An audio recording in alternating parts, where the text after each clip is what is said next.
Badan Usaha Milik Negara atau BUMN Industri Pertahanan bernama Defense Industry Indonesia atau Defense ID diam-diam tengah mengembangkan senjata rudal hypersonic. Dalam pernyataannya, Defense ID tengah mengembangkan rudal hypersonic dengan melibatkan Kementerian Pertahanan dan BRIN.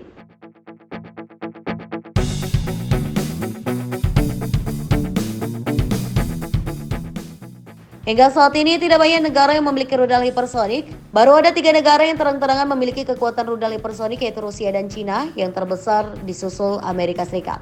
Sementara itu, Defense ID masih belum mau membocorkan rudal hipersonik seperti apa yang mereka kembangkan. Defense ID adalah grup dari 5 BUMN yang mengkhususkan diri dalam sejumlah platform udara, Dirgantara Indonesia, platform darat, alat berat, senjata dan munisi atau Pindad, platform laut, pembuatan kapal atau PAL Indonesia, sistem elektronik atau lain industri, dan bahan berenergi tinggi atau dahana.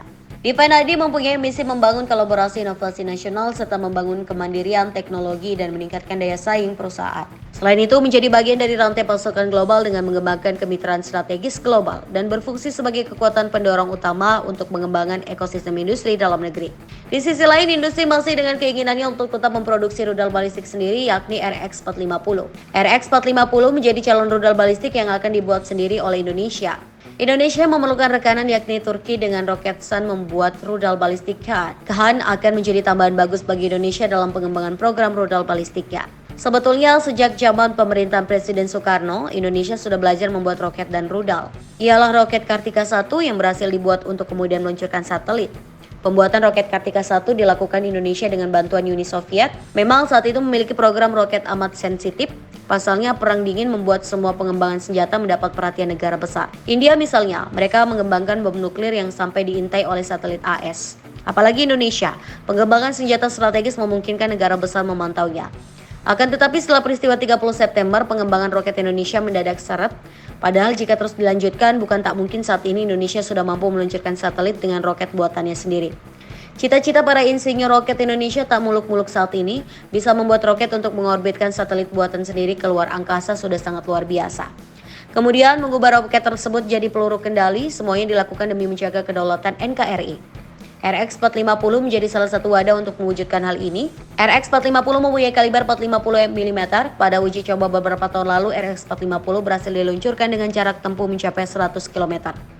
RX-450 merupakan rudal permukaan ke permukaan. Ia bisa digunakan menyerang bunker musuh, pos komando, hingga baterai pertahanan udara lawan.